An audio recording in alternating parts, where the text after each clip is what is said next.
ഒരു റിലേഷൻഷിപ്പ് അതിപ്പോൾ എത്ര ടൈം ഇൻവെസ്റ്റ് ചെയ്തിട്ടുള്ള റിലേഷൻഷിപ്പ് ആണെങ്കിലും അതിൽ ഇൻവോൾവ് ആയിട്ടുള്ള ആൾക്കാർക്ക് ആ റിലേഷൻഷിപ്പിൽ നിന്നും ഒരു തരത്തിലുള്ള ഗുണം ഉണ്ടായിട്ടില്ലെങ്കിൽ ബ്രേക്കപ്പ് ആവുന്നത് തന്നെയാണ് നല്ലത്. പക്ഷേ എനിക്ക് ആ ബ്രേക്കപ്പിലേക്ക് എത്താൻ 7 years 7 വർഷം വേണ്ടി വന്നു. ഹായ്, എൻ്റെ പേര് Anand and welcome to AV Logs. ഇത് നമ്മുടെ എപ്പിസോഡ് നമ്പർ 3 ആണ്. സോ ഇന്ന് നമ്മൾ സംസാരിക്കാൻ പോകുന്നത് എൻ്റെ ജീവിതത്തിൽ ഒരുപാട് മെമ്മറീസ്, കൂടുതലും PTSD മെമ്മറീസ് തന്നിട്ടുള്ള എൻ്റെ 7 year long റിലേഷൻഷിപ്പിനെ കുറിച്ചാണ്. Yes, today we are talking about my chartered accountancy അഥവാ my CA journey. Here we go again. So ഈ ഒരു സ്റ്റോറി മൾട്ടിപ്പിൾ പാർട്സ് ആയിട്ടായിരിക്കും ഞാൻ റിലീസ് ചെയ്യുന്നത്. ഒരുപാട് കഥകൾ പറയാനുണ്ട്. അങ്ങനെ അതെല്ലാം കൂടെ ഒരു വീഡിയോയിൽ കുത്തിക്കയറ്റാൻ എനിക്ക് താല്പര്യമില്ല. സോ സ്റ്റേ ട്യൂൺഡ്, എല്ലാ പാർട്സും കാണുക to get the whole story. First part അല്ലെങ്കിൽ ഇപ്പം ഇന്ന് സംസാരിക്കാൻ പോകുന്ന പാർട്ട് തുടങ്ങുന്നത് ശരിക്കും CA നിന്നല്ല. ദിസ് സ്റ്റാർട്ട്സ് ഫ്രം മൈ +1 +2 ആ ഒരു കാലഘട്ടത്തിൽ നിന്നാണ് തുടങ്ങാൻ പോകുന്നത്. അവസാനം വരെ കാണുക, അപ്പോൾ നിങ്ങൾക്ക് മനസ്സിലാവും why did I start here. Let's go. So എൻ്റെ സ്കൂളിൽ ആദ്യത്തെ +1 +2 ബാച്ചായിരുന്നു ഞങ്ങളത്. സോ അതുകൊണ്ട് 2 ഗ്രൂപ്പേ ഉണ്ടായിരുന്നുള്ളൂ, കമ്പ്യൂട്ടർ സയൻസും ബയോമാക്സും. ഞാൻ ബയോമാക്സ് ആണ് ചൂസ് ചെയ്തത് ബിക്കോസ് എനിക്ക് വ്യക്തമായിട്ടുള്ളൊരു ലക്ഷ്യമില്ലായിരുന്നു. എൻ്റെ അച്ഛന് എന്നെ ഒരു ഡോക്ടർ ആക്കണം എന്നായിരുന്നു, എൻ്റെ അമ്മയ്ക്ക് എന്നെ ഒരു എഞ്ചിനീയർ ആക്കണം എന്നായിരുന്നു. സോ അങ്ങനെ ഇപ്പോൾ 2 എൻട്രൻസും എഴുതാനുള്ളൊരു ചോയ്സ് കിട്ടുമെന്നുള്ളതുകൊണ്ട് ഞാൻ ബയോമാക്സ് ആണ് ചൂസ് ചെയ്തത്. ക്ലാസ്സസ് ഒക്കെ തുടങ്ങി ഒരു മാസം അങ്ങോട്ട് കഴിഞ്ഞപ്പോഴാണ് ശരിക്കുമുള്ള ഓട്ടം തുടങ്ങിയത്. മാത്സിനൊരു ട്യൂഷൻ, കെമിസ്ട്രിക്ക് ഒരു ട്യൂഷൻ, ഫിസിക്സിനൊരു ട്യൂഷൻ, ബയോളജിക്ക് ഒരു ട്യൂഷൻ. ട്യൂഷൻസ് മാത്രം എല്ലായിടത്തും. അതും എല്ലാ ട്യൂഷൻസും എൻട്രൻസ് ബേസ്ഡുമാണ്. അസൈൻമെൻറ്റ്സ്, സ്കൂളിൽ തരുന്ന അസൈൻമെൻറ്റ്സ്, ട്യൂഷനിൽ വരുന്ന അസൈൻമെൻറ്റ്സ് ഞാൻ കണ്ടിട്ടുണ്ട്. എൻ്റെ ഫ്രണ്ട്സൊക്കെ ഫ്രീ ടൈമിൽ വെളിയിൽ പോകാതെയും സംസാരിക്കാതെയൊക്കെ ഇരുന്ന് ബാക്ക് ബെഞ്ചിലിരുന്ന് അസൈൻമെൻറ്റ്സ് എഴുതുന്നത് ഞാൻ കണ്ടിട്ടുണ്ട്. സോ അങ്ങനെ ലൈക്ക് ക്ലാസ്സുകൾ, ട്യൂഷൻ ക്ലാസ്സുകൾ എന്നൊക്കെ പറയുമ്പം രാവിലെ 6:30 ഒരു കെമിസ്ട്രി ട്യൂഷൻ ക്ലാസ് കാണും. അത് കഴിഞ്ഞ് സ്കൂളിൽ പോകും. സ്കൂളിൽ പോയിട്ട് വൈകുന്നേരം 4:30 ആകുമ്പോൾ സ്കൂൾ കഴിഞ്ഞ് നേരെ അടുത്ത ട്യൂഷൻ ക്ലാസ്സിൽ പോകും. വീട്ടിൽ വരുമ്പോഴേക്കും ഒരു 8:30 9 ആവും. പിന്നെ നമ്മൾ അന്നത്തെ ദിവസം ഒന്നും പഠിക്കത്തില്ല, കയറി കിടന്നങ്ങ് ഉറങ്ങും. എനിക്ക് മനസ്സിലാവും ഈ ട്യൂഷൻ എന്തിനാണ് നമ്മൾ സ്കൂളിൻ്റെ ഒപ്പം ചെയ്യുന്നതെന്ന്. ബിക്കോസ് എൻട്രൻസിന് അത് ഭയങ്കരമായിട്ട് ഹെൽപ്പ് ചെയ്യും. നമ്മൾ 1 or 2 years ബാക്ക്ലോഗ് വരാതെ പെട്ടെന്ന് കോളേജിൽ പ്ലേസ്മെൻറ്റ് കിട്ടാനും നല്ല എൻട്രൻസ് റിസൾട്ട്സ് കിട്ടാനും ഒക്കെ ഇത് ഹെൽപ്പ് ചെയ്യും. പക്ഷേ is that for everyone? It was definitely not for me. എനിക്ക് ആ പ്രഷർ താങ്ങുന്നതിലും ഭയങ്കര കൂടുതലായിരുന്നു. അതിനേക്കാൾ ഉപരിയുള്ളൊരു പ്രഷർ എന്ന് പറയുന്നത് I didn't have a clear goal. എനിക്ക് ഡോക്ടർ ആവണോ, എനിക്ക് എഞ്ചിനീയർ ആവണോ, അതോ എനിക്ക് വേറെ എന്തെങ്കിലും പഠിക്കാൻ പോകണോ, എനിക്കറിയത്തില്ലായിരുന്നു. At that time I didn't know. At that time I wanted to be a dancer, I wanted to be a singer, like I wanted to be an actor. അങ്ങനെ കുറേ ഡ്രീം ഉണ്ടായിരുന്നു. പക്ഷേ എൻ്റെ അച്ഛൻ പറഞ്ഞിട്ടുണ്ട് ലൈക്ക് അതൊന്നും ഒരു വയബിൾ ഡ്രീം അല്ല. ലൈക്ക് എത്രയോ ലക്ഷം പേരിൽ ഒരാൾക്കൊക്കെ ആക്ടർ ആവാൻ പറ്റുള്ളൂ. ഇപ്പോൾ ഫസ്റ്റ് ആക്ടർ ആയാൽ തന്നെ അവിടെ സസ്റ്റെയിൻ ചെയ്യാൻ ഭയങ്കര പാടാണ്. So you need A job. So ആ ഒരു പേടി കാരണം ഞാൻ ആ ഒരു സൈഡിലോട്ട് നോക്കിയില്ല. ഓക്കെ, നമുക്ക് അക്കാഡമിക്സ് തന്നെ കോൺസെൻട്രേറ്റ് ചെയ്യാം എന്ന് പറഞ്ഞിട്ട് I joined the run and I Rann. ഈ സ്കൂളിൻ്റെ പ്രഷറും പാരൻസിൻ്റെ പ്രഷറും ട്യൂഷൻ സെൻറ്റേഴ്സിൻ്റെ പ്രഷറും ഒക്കെ ഹാൻഡിൽ ചെയ്ത് എൻ്റെ ഒരുപാട് ഫ്രണ്ട്സ് ഉണ്ട്. അവരൊക്കെ ഇപ്പം നല്ല പൊസിഷനിൽ നിൽക്കുകയാണ്. അവരുടെ അടുത്തൊക്കെ എനിക്ക് hats off. I don't know how you guys did it, but good for you. I couldn't. എനിക്കത് ഹാൻഡിൽ ചെയ്യാൻ പറ്റിയില്ല. +1 റിസൾട്ട് വന്നപ്പം അത്യാവശ്യം നല്ല രീതിയിൽ എനിക്ക് മാർക്സൊക്കെ കുറവായിരുന്നു. അപ്പോൾ ഞാൻ വിചാരിച്ചു ഇല്ല, +2 നന്നായിട്ട് കോൺസെൻട്രേറ്റ് ചെയ്യണം. പിന്നെയും +2 ഈ സെയിം റൺ, പിന്നെയും ഓട്ടം തുടങ്ങി, പിന്നെയും പ്രഷർ തുടങ്ങി. അങ്ങനെ ഈ ഓട്ടം ഓടി ഒരു +2 തുടങ്ങി ഒരു 3-4 മാസം കഴിഞ്ഞപ്പോൾ ഞാനിങ്ങനെ ഒരു ദിവസം അമ്മയുടെ അടുത്തൊരു റാൻഡം സാറ്റർഡേ വൈകുന്നേരം കുറച്ച് ഫ്രീ ടൈം കിട്ടിയപ്പോൾ ഞാൻ അമ്മയുടെ അടുത്തിരുന്ന് ഇങ്ങനെ സംസാരിച്ചു. അമ്മ, ഐ ആം ടയേർഡ്, എനിക്ക് ഇങ്ങനെ ഓടാൻ പറ്റുമെന്ന് എനിക്കറിയത്തില്ല. അതും മാത്രമല്ല, ഓടാം, പക്ഷേ ഓടിയിട്ട് ഒരു ലക്ഷ്യത്തിന് പുറകെയാണ് ഓടുന്നതെങ്കിൽ ദാറ്റ് ലക്ഷ്യം gives you the power to run, right? അങ്ങനെ ഒരു മോട്ടിവേഷനോ അങ്ങനെ ഒരു ലക്ഷ്യമോ എനിക്കില്ല. I don't want to be a doctor. I don't want to be an engineer. I don't know what to do. So ഞാൻ വെറുതെ ഈ ട്യൂഷൻസിന് പോയി വെറുതെ സമയം കളയണോ എന്ന് ഞാൻ അമ്മയുടെ അടുത്ത് ചോദിച്ചു. അമ്മ വളരെ സിമ്പിളായിട്ടൊരു ആൻസർ പറഞ്ഞു. അമ്മ പറഞ്ഞു, നിനക്ക് പറ്റൂല എന്ന് നിനക്ക് തോന്നുന്നുണ്ടെങ്കിൽ നിർത്തിക്കോ. ഞാൻ എല്ലാ ട്യൂഷൻ ക്ലാസ്സും നിർത്തി except for my physics tuition class. Because physics എനിക്കൊരു ഫേവറേറ്റ് സബ്ജക്റ്റ് ആയിരുന്നു അറ്റ് ദാറ്റ് ടൈം. പിന്നെ ഫിസിക്സ് പഠിപ്പിക്കുന്ന സാറും നല്ല സൂപ്പർ സാറായിരുന്നു എൻ്റെ ട്യൂഷൻ ടീച്ചറും. ഞങ്ങൾ കോമഡിയൊക്കെ, ആ ക്ലാസ്സും ഭയങ്കര വൈബായിരുന്നു. സോ ആ ക്ലാസ് ഒഴികെ ബാക്കി എല്ലാ ട്യൂഷൻ ക്ലാസ്സസും ഞാൻ കട്ട് ചെയ്തു. And I felt so relieved. ഭയങ്കര റിലീഫായിരുന്നു. ലൈക്ക് ക്ലാസ്സിൽ മാത്രം കോൺസെൻട്രേറ്റ് ചെയ്യാം. ഞാൻ ക്ലാസ്സിലെ എക്സാംസിനെല്ലാം അത്യാവശ്യം നന്നായിട്ട് കോൺസെൻട്രേറ്റ് ചെയ്ത് പഠിച്ച് ബാക്കി എൻ്റെ കൂടെ ഉള്ള എല്ലാവർക്കും ഒരു എഡ്ജ് ഉണ്ടായിരുന്നു. Because they were going towards an entrance, they were studying for that and they had that edge, right? എനിക്കൊരു പാനിക് ഉണ്ടായിരുന്നു, like am I losing out of that race. But the question that I asked again and again is that do I even want to be in that race. ഞാൻ ഇതിൻ്റെ ഇടയിൽ ഇതൊക്കെ സംഭവിച്ചുകൊണ്ടിരിക്കുമ്പോൾ തന്നെ നമ്മുടെ കുറച്ച് ടീച്ചർമാരുടെ അടുത്ത് കരിയർ ഗൈഡൻസ് എന്നുള്ള രീതിയിൽ ഞാൻ അവരുടെ അടുത്ത് പോയി സംസാരിച്ചു. ടീച്ചർ, എനിക്ക് ഒരു വ്യക്തമായിട്ടുള്ളൊരു ലക്ഷ്യമില്ല, അപ്പോൾ ഞാൻ എന്താണ് ചെയ്യേണ്ടതെന്ന് എനിക്കറിയത്തില്ല.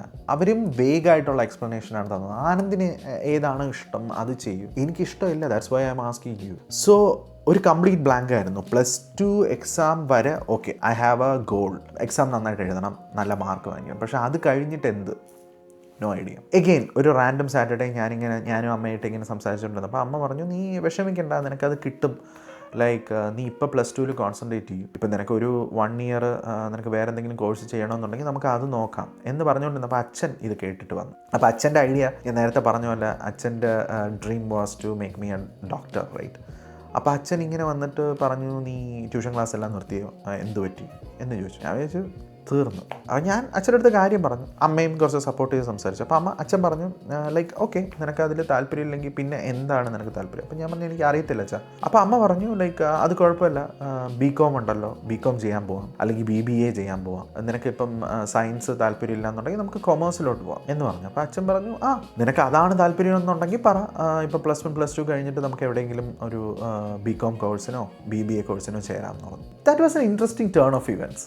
ഞാൻ പെട്ടെന്ന് ഇങ്ങനെ അതായത് ഒരു വണ്ടർ അടിച്ചു പോയി. ലൈക്ക് അച്ഛൻ അങ്ങനെ അത്ര പെട്ടെന്ന് ഇത് അങ്ങ് അഗ്രി ചെയ്ത് തരുന്ന ഒരു സ്വഭാവക്കാരനല്ല. പക്ഷേ I felt so relieved. So +2 വരെയുള്ള ഒരു കൺഫ്യൂഷൻ എനിക്ക് ഒഴിഞ്ഞു കിട്ടി. So I can concentrate on my studies. ഇനി അത് കഴിഞ്ഞിട്ടുള്ളത് നമുക്ക് അത് കഴിഞ്ഞിട്ട് നോക്കാം.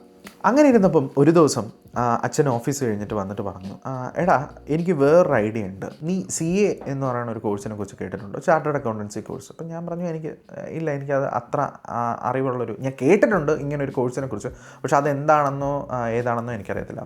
അപ്പോൾ അച്ഛൻ പറഞ്ഞു, ലൈക്ക് എടാ അത് ഭയങ്കര പ്രസ്റ്റീജിയസ് ആയിട്ടുള്ളൊരു ജോലിയാണ്, ഒരു ടൈറ്റിലാണ്, അത് നിൻ്റെ പേരിൻ്റെ കൂടെ ആഡ് ചെയ്യാൻ പറ്റും. ലൈക്ക് നമ്മളിപ്പം MBBS FRCS എന്നൊക്കെ പറയുന്നത് പോലെ, IPS എന്ന് പറയുന്നത് പോലെ നിൻ്റെ പേരിൻ്റെ കൂടെ CA എന്ന് ആഡ് ചെയ്യാം. അതുമല്ല, അത് അക്കൗണ്ടൻസി ഫിനാൻസിങ്ങിൻ്റെ ഏറ്റവും ടോപ്പിൽ വരുന്ന ഒരു പൊസിഷനാണ്.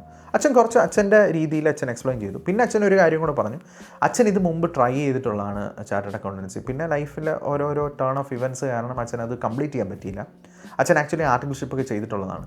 സോ അച്ഛൻ പറഞ്ഞു, you would be fulfilling my dream. So അവിടെ വെച്ച് ഞാൻ ചെയ്തതെന്ന് പറഞ്ഞു കഴിഞ്ഞാൽ, ഇപ്പോൾ എനിക്കായിട്ടൊരു ഡ്രീം ഇല്ലാത്തതുകൊണ്ട്, അല്ലെങ്കിൽ എൻ്റെ ഡ്രീംസ് ഒന്നും വയബിൾ അല്ലാത്തതുകൊണ്ട് ഞാൻ അച്ഛൻ്റെ ഡ്രീം കടമെടുത്തു. അങ്ങനെയാണ് ഞാൻ എൻ്റെ ജീവിതത്തിൽ ആദ്യമായിട്ട് ചാർട്ടേഡ് അക്കൗണ്ടൻസി, ഓക്കെ അതാണ് എൻ്റെ ലക്ഷ്യം എന്ന് ഞാൻ അവിടെ വെച്ചാണ് ഫിക്സ് ചെയ്യുന്നത്. ഞാൻ ഇതിനെക്കുറിച്ച് കൂടുതൽ അറിയാൻ വേണ്ടിയിട്ട് ഒരുപാട് പേരെടുത്ത് ഞാൻ ഈ CA കുറിച്ച് അന്വേഷിച്ചു. അവരൊക്കെ പറഞ്ഞൊരു കോമൺ ആയിട്ടുള്ളൊരു കാര്യം എന്ന് പറഞ്ഞാൽ, ഇത് ഭയങ്കര പ്രസ്റ്റീജിയസ് പ്രൊഫഷനാണ്, ഇത് പഠിച്ചെടുക്കാൻ കുറച്ച് പാടാണ്, പക്ഷേ നിൻ്റെ ബുദ്ധിക്ക് നിനക്ക് പറ്റൂടെ, നീ പഠിച്ചെടുത്ത് കഴിഞ്ഞാൽ ഒരൊറ്റ ഒപ്പിന് 1 ലക്ഷം രൂപയാണ്. ഞാൻ പറഞ്ഞു, അത് കൊള്ളാം, ഒരു ഒപ്പിന് 1 ലക്ഷം രൂപ. അതുമല്ല, അച്ഛൻ പറഞ്ഞു, ഇതിന് അങ്ങനെ ഒരു കോളേജ് സ്ട്രക്ചറൊന്നുമില്ല, നീ എത്രയും പെട്ടെന്ന് പഠിച്ച് ഇതിൻ്റെ കോഴ്സസ് കംപ്ലീറ്റ് ചെയ്യുന്നു അത്രയും പെട്ടെന്ന് നിനക്ക് ചാർട്ടേഡ് അക്കൗണ്ടൻ്റ് ആവും. അപ്പം ഞാൻ ആലോചിച്ചു, അത് കൊള്ളാം. അപ്പം നമ്മുടെ സ്പീഡ് നമ്മളാണ് തീരുമാനിക്കുന്നത്. ശരിക്കും നമ്മുടെ സ്പീഡ് നമ്മളാണ് തീരുമാനിക്കേണ്ടത്. അങ്ങനെ മാർച്ച് 22, 2011 എൻ്റെ അവസാനത്തെ +2 എക്സാം. അത് കഴിഞ്ഞു. I was so relieved. ഇനി 2-3 മാസത്തേക്ക് അടിച്ച് പൊളിക്കണം. ഒരു സ്റ്റഡീസിൻ്റെ ഒരു ടെൻഷനില്ല, അടിച്ച് പൊളിച്ചിട്ട് നമുക്ക് CA കുറിച്ച് ആലോചിക്കാം. അങ്ങനെ മാർച്ച് 22 കഴിഞ്ഞു. March 23 rest. മാർച്ച് 24 ആയപ്പോൾ അച്ഛൻ എന്നെയും കൊണ്ട് ട്രിവാൻഡ്രത്ത് CAയുടെ ഇൻസ്റ്റിറ്റ്യൂട്ടിൽ പോയി. ബിക്കോസ് ഇതിനെക്കുറിച്ച് പറയാനും ഇതിൻ്റെ സ്ട്രക്ചർ എന്താണെന്നും ഒന്നും അറിയത്തില്ലല്ലോ, അതിനെക്കുറിച്ച് സംസാരിക്കാൻ വേണ്ടിയിട്ട്. അപ്പോൾ അവിടെ പോയി. അപ്പോൾ അവിടുത്തെ മാനേജർ നമുക്ക് എക്സ്പ്ലെയിൻ ചെയ്ത് തന്നു എന്താണ് ഇതിൻ്റെ സ്ട്രക്ചർ എന്ന്. മൊത്തം 3 ലെവലുണ്ട്: CPT, IPCC, ഫൈനൽ. കുറേ പഠിക്കാനുണ്ട്. കൂടുതലും അക്കൗണ്ടൻസി, കോസ്റ്റ് മാനേജ്മെൻറ്റ് അങ്ങനത്തെ ഉള്ള സബ്ജക്ട്സിനെ കുറിച്ചാണ് പഠിക്കുന്നത്. എനിക്കിതിനെക്കുറിച്ച് ഒന്നും അറിയത്തില്ല. അപ്പോൾ അച്ഛൻ പറഞ്ഞു, കുഴപ്പമില്ല, അച്ഛൻ പഠിപ്പിച്ചു തരാം. പിന്നെ നല്ല നല്ല ഇൻസ്റ്റിറ്റ്യൂട്ടുകൾ നമ്മുടെ ട്രിവാൻഡ്രത്തുണ്ട്, സോ അതിലൊക്കെ പഠിക്കാം. ഇല്ല നിനക്ക് എറണാകുളത്ത് പോയി പഠിക്കണമെങ്കിൽ നമുക്ക് അങ്ങനെയും പഠിക്കാം. അങ്ങനെയൊക്കെ അച്ഛൻ പറഞ്ഞു. അപ്പം CPT ആണ് ഫസ്റ്റ് ലെവൽ ഓഫ് എക്സാം. അച്ഛൻ ചോദിച്ചു, CPT എക്സാം എപ്പോഴാണ്? അപ്പോൾ പുള്ളി പറഞ്ഞു, ശരിക്കും പറഞ്ഞു കഴിഞ്ഞാൽ എല്ലാ വർഷവും 2 പ്രാവശ്യമാണ് എക്സാം നടത്തുന്നത്, ഒന്ന് മെയ്യിലും ഒന്ന് നവംബറിലും. അപ്പം നമ്മൾ സംസാരിക്കാൻ പോകുന്നത് മാർച്ച് 24-ാം തീയതിയാണ്. ആ മെയ്യിൽ ഫസ്റ്റ് CPT എക്സാം ഉണ്ട്. അപ്പോൾ പുള്ളിക്കാരൻ പറഞ്ഞു, വേണമെങ്കിൽ നമുക്ക് പുള്ളിക്കാരൻ ഇപ്പം തന്നെ അറ്റൻഡ് ചെയ്യാം, ഇല്ലെങ്കിൽ കുറച്ച് വെയിറ്റ് ചെയ്ത് നന്നായിട്ട് പഠിച്ചിട്ട് നവംബറിൽ അറ്റൻഡ് ചെയ്യാം. അപ്പോൾ അച്ഛൻ പറഞ്ഞു ഇല്ല വേണ്ട, അപ്പോൾ ഇതിൻ്റെ കോഴ്സസ് ഇവിടെ ഉണ്ടോ എന്ന് ചോദിച്ചു. അപ്പോൾ ഇൻസ്റ്റിറ്റ്യൂട്ടിൽ തന്നെ ഉണ്ട് കോഴ്സ്, ക്രാഷ് കോഴ്സാണ്, ഒരു 1.5 മാസം കോഴ്സ് കഴിഞ്ഞിട്ടാണ് എക്സാം എഴുതുന്നതെന്ന് പറഞ്ഞു. അപ്പോൾ ഞാനിപ്പോൾ അങ്ങോട്ട് +2 കഴിഞ്ഞതേ ഉള്ളൂ. അപ്പോൾ അടുത്ത ഇതിൻ്റെ ക്ലാസ് എപ്പോൾ തുടങ്ങും? ഇതിൻ്റെ ക്ലാസ് ഏപ്രിൽ 1-ാം തീയതി തുടങ്ങും. അതായത് ഒരു 6 ദിവസം കഴിഞ്ഞ് കഴിഞ്ഞാൽ ഇതിൻ്റെ ക്ലാസ് തുടങ്ങുകയാണ്. ഞാൻ വീട്ടിൽ വന്നിട്ട് അമ്മേൻ്റെ അടുത്ത്, അമ്മ എന്തോന്നമ്മ ഞാൻ ഇപ്പം അങ്ങോട്ട് ഇതെല്ലാം വച്ച് കെട്ടി അവസാനിപ്പിച്ചതല്ലേ ഉള്ളൂ, എനിക്ക് കുറച്ചെങ്കിലും റെസ്റ്റ് തന്നിട്ട് നമുക്ക് CA കുറിച്ച് ആലോചിക്കാം എന്ന് പറഞ്ഞപ്പം അച്ഛൻ വന്ന് പറഞ്ഞു, എടാ വെറുതെ ടൈം വേസ്റ്റ് ചെയ്യണ്ട, നിൻ്റെ ഫ്രണ്ട്സ് എല്ലാം കോളേജിലോട്ട് കയറുമ്പോഴേക്കും നിനക്ക് അടുത്ത ലെവലിലോട്ട് പോകാൻ പറ്റും, നീ ഫസ്റ്റ് അറ്റംപ്റ്റിൽ തന്നെ CPT പാസ്സാവുകയാണെങ്കിൽ. അപ്പോൾ അതിന് വേണ്ടിയിട്ട് നീ കുറച്ചൊന്ന്, അച്ഛൻ്റെ ഒരു സ്ഥിരം ഒരു ഡയലോഗുണ്ട്, ലൈക്ക് നമ്മൾ 10ാം ക്ലാസ്സിലായിരുന്നപ്പോൾ അച്ഛൻ പറയാറുണ്ട്, 10ാം ക്ലാസ് പബ്ലിക് എക്സാം നീ നന്നായിട്ട് പഠിക്കും, പിന്നെ +1 +2 നിനക്ക് ആഘോഷിക്കാം. +1 അച്ഛൻ പറഞ്ഞു +1 +2 2 വർഷം നീ ഭയങ്കരമായിട്ട് നീ എന്തൊക്കെ സഹിച്ചാണെങ്കിൽ നീ പഠിക്കുക, നീ പഠിത്തം മാത്രം ചെയ്യും, 2 വർഷം പഠിച്ചു കഴിഞ്ഞാൽ പിന്നെ കോളേജിലേക്ക് കയറി കഴിഞ്ഞാൽ സുഖം. അതേ ഡയലോഗ് എന്നെ പുള്ളി ഇപ്രാവശ്യം പറഞ്ഞു. ഐ വാസ് ലൈക്ക് ഓക്കെ, ഇനിയിപ്പം പുള്ളി ഒരു കാര്യം തീരുമാനിച്ചു കഴിഞ്ഞാൽ പിന്നെ നമുക്ക് അതിൻ്റെ മുകളിൽ വയ്ക്കാൻ നമുക്ക് പറ്റത്തില്ല. സോ അങ്ങനെ ഞാൻ CPTക്ക് ജോയിൻ ചെയ്തു ഏപ്രിൽ 1-ാം തീയതി. ആ സമയത്ത് CPTയുടെ സ്ട്രക്ചർ എന്ന് പറയുന്നത് മൊത്തം 4 സബ്ജക്റ്റ് ഉണ്ടായിരുന്നു. ക്വാണ്ടിറ്റേറ്റീവ് ആപ്റ്റിറ്റ്യൂഡ്, എക്കണോമിക്സ്, അക്കൗണ്ടൻസി, പിന്നെ ലോ എന്ന് പറയുന്നത് കമ്പനി ലോ. ഈ 4 സബ്ജക്റ്റും കൂടെ ഒറ്റ ദിവസമാണ് എക്സാം നടക്കുന്നത്. 2 സബ്ജക്റ്റ് രാവിലെ, 2 സബ്ജക്റ്റ് ഉച്ചയ്ക്ക്. എല്ലാം കൂടെ നമുക്ക് 100 മാർക്സ് എങ്കിലും വേണം പാസ്സാവാൻ. എല്ലാം കൂടെ 200 മാർക്കിനാണ് വാല്യുവേഷൻ വരുന്നത്. അതിൽ മിനിമം 100 ഉണ്ടെങ്കിലേ നമ്മൾ പാസ്സാവത്തുള്ളൂ. അങ്ങനെ ക്രാഷ് കോഴ്സ് തുടങ്ങി. എനിക്ക് അക്കൗണ്ടൻസി ഒഴികെ ബാക്കി എല്ലാ കോഴ്സുകളും ഓക്കെയാണ്. ക്വാണ്ടിറ്റേറ്റീവ് ആപ്റ്റിറ്റ്യൂഡ് എന്ന് പറഞ്ഞു കഴിഞ്ഞാൽ കൂടുതലും മാത്സ് വാസ് ഈസി. എക്കണോമിക്സ് നല്ലൊരു സൂപ്പർ സാറായിരുന്നു, സോ അത് സൂപ്പറായിട്ട് പഠിച്ചു. പിന്നെ ലോ തിയറിയാണ്. തിയറി എനിക്ക് പണ്ടേ ഇഷ്ടമുള്ള ഒരു സബ്ജക്റ്റാണ്. ഞാൻ 10ാം ക്ലാസ്സിലൊക്കെ എനിക്ക് ഹിസ്റ്ററി ഭയങ്കര ഇഷ്ടമുള്ള ഒരു സബ്ജക്റ്റായിരുന്നു. So theory was okay for me. Accountancy മാത്രം ഈ ഡെബിറ്റും ക്രെഡിറ്റും, debit what comes in, credit what goes out, അത്രയ്ക്ക് അങ്ങോട്ട് മനസ്സിലായില്ല. പക്ഷേ അച്ഛൻ കുറച്ചൊക്കെ അവിടെ ഇവിടെയും പഠിപ്പിച്ചു തരുമായിരുന്നു. അച്ഛൻ പറഞ്ഞു ലൈക്ക് നീ ഇപ്പോൾ ഈ ലെവൽ പാസ്സാവുകയാണെങ്കിൽ അടുത്ത ലെവലിലോട്ട് പോകുമ്പോൾ നീ കുറച്ചും കൂടെ നന്നായിട്ട് അവർ നിനക്ക് അക്കൗണ്ടൻസി പഠിപ്പിച്ചു തരും, സോ വിഷമിക്കണ്ടെന്ന് പറഞ്ഞു. അങ്ങനെ 1.5 മാസം എക്സെപ്റ്റ് ഫോർ സൺഡേസ് എല്ലാ ദിവസവും ക്ലാസ് ഉണ്ടായിരുന്നു. എക്സാമിൻ്റെ ഡേറ്റ് വന്നു. എനിക്ക് ഒരു ഹോപ്പും ഇല്ലായിരുന്നു. എനിക്കറിയായിരുന്നു ഇപ്രാവശ്യം എനിക്ക് കിട്ടത്തില്ല, അപ്പോൾ കുറച്ചും കൂടെ നന്നായിട്ട് പഠിച്ചിട്ട് നവംബർ അറ്റംപ്റ്റ് എഴുതാം എന്ന് പറഞ്ഞിട്ട് ഞാൻ എക്സാം എഴുതി. 1.5 മാസം കഴിഞ്ഞിട്ട് എങ്ങാണ്ടാണ് അതിൻ്റെ റിസൾട്ട് വന്നത്. I was least bothered. എനിക്കറിയാം പൊട്ടും, അത് കഴിഞ്ഞിട്ട് നമുക്ക് ലൈക്ക് നവംബറിൽ നോക്കാമെന്നുണ്ട്. പക്ഷേ അവിടെ ഒരു ട്വിസ്റ്റ്. ഞാൻ CPT പാസ്സായി. 100 മാർക്ക് വേണം പാസ്സാവാൻ. ഞാൻ 103 മാർക്സിന് CPT പാസ്സായി. CPT ജയിച്ചതോടുകൂടി അച്ഛൻ പറഞ്ഞു, എടാ ദിസ് ഈസ് യുവർ ഡെസ്റ്റിനി, നീ CA ആവുക. And thus started my 7-year long relationship with chartered accountancy. So അങ്ങനെ ഞാൻ ഈ പാർട്ട് വൈൻഡപ്പ് ചെയ്യുവാണ്. ഈ പാർട്ടിൽ നമ്മൾ ഡിസ്കസ് ചെയ്തത് എൻ്റെ +1 +2 confusions, my journey through that and how did I end up in CA എന്നുള്ളതാണ്. എനിക്കറിയാം CPTയെക്കുറിച്ച് മാത്രമേ ഞാൻ പറഞ്ഞിട്ടുള്ളൂ. ഇതൊരു ഇൻട്രോ മാത്രമേ ആയിട്ടുള്ളൂ. ഇതിൻ്റെ juicy parts, more interesting stories second പാർട്ടിലാണുള്ളത്. അവിടെ നമ്മൾ ഡിസ്കസ് ചെയ്യാൻ പോകുന്നത് എൻ്റെ IPCC ജേർണി പ്ലസ് മൈ ആർട്ടിക്കിൾഷിപ്പ് ജേർണി, because those were a different kind of beast altogether. So ഇതുപോലത്തുള്ള സ്റ്റോറീസ് കേൾക്കാൻ താല്പര്യമുള്ളവരാണ് നിങ്ങളെങ്കിൽ please like, share and subscribe. ഞാൻ ഇതുപോലത്തുള്ള ഒരുപാട് കഥകൾ നിങ്ങളുമായിട്ട് ഷെയർ ചെയ്യുന്നതായിരിക്കും.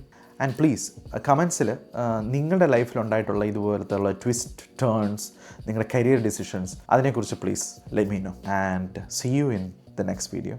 And this is Anand signing off. 11 ലക്ഷം രൂപ വെച്ചിരുന്ന ബാഗ് കാണാനില്ല. 3 വർഷം, 6 അറ്റംപ്റ്റ്, ഇത് തന്നെയായിരുന്നു സൈക്കിൾ. റോൾ നമ്പർ അടിക്കുന്നു, എൻ്റർ ക്ലിക്ക് ചെയ്യുന്നു, fail. Roll number enter, fail. Roll number enter, fail. Articleship എന്ന് പറയുന്ന ആ 3 വർഷം കൊണ്ട് I have experienced both hell and heaven. പുള്ളി എന്നെ ഭയങ്കരമായിട്ട് മോട്ടിവേറ്റ് ചെയ്യുമായിരുന്നു. ഒരുപക്ഷെ ആ മോട്ടിവേഷൻ കാരണമായിരിക്കണം കൂടെ പഠിച്ചവരും സീനിയേഴ്സും ജൂനിയേഴ്സും എല്ലാം പാസ്സായിട്ട് പോയിട്ടും I didn't feel demotivated. I charged head on.